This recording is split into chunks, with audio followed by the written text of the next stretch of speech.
This is part 3 of how to extend your snowmobile's belt life. Let's talk about maintenance, modifications, and towing. Part of your regular clutch maintenance should be to keep the flanges clean and free of belt residue and oils.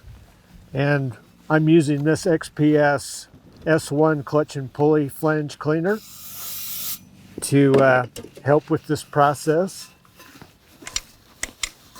In this case, I've got some burned on rubber. I'm going to have to use a Scotch-Brite pad to get that cleaned off. I've got a belt here in the kitchen sink. I'm going to go ahead and clean it with some hot soapy water. This is an old used belt, and it's important that it's cleaned periodically and all the old belt residue removed and any oils or anything like that. With a good clean belt like this, it promotes grip. All of the belts have a directional arrow on it, if you can see that. And I always install the belt with the arrow pointing in the same rotation as the track, because everything, the engine, the drivetrain, and the track all turn the same direction. As I install the belt, I'll want to check the belt deflection. Work the belt up into the top of the flange.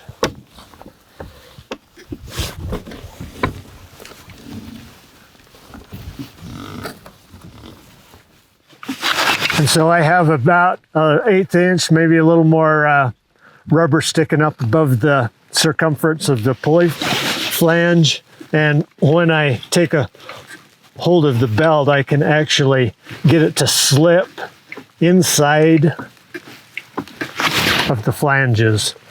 I want this belt as tight as I can get it without it squeaking and or preventing it from going into reverse without killing the engine.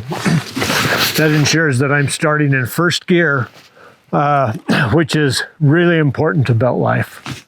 As I put the side panel on, I want to check for the ducting for the CVT system is in place, that I don't have any place for snow to work its way into the system.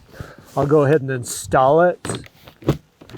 And I want to make sure that I've got a good seal here when it's closed. If I have a gap or if there's a broken panel or anything that will allow snow to get into the CVT system, it will greatly, drastically reduce my belt life. Having the right clutching and gearing on your snowmobile is critical to reducing and keeping temperatures down in your CVT system. One more tip that might save you some money. If you ever have to tow your sled for any reason, be sure to remove the drive belt. This concludes our 3-part series of how to extend your snowmobile's belt life. We just covered maintenance, modification, and towing. If you like this series, please share with your friends, and we'll see you next time.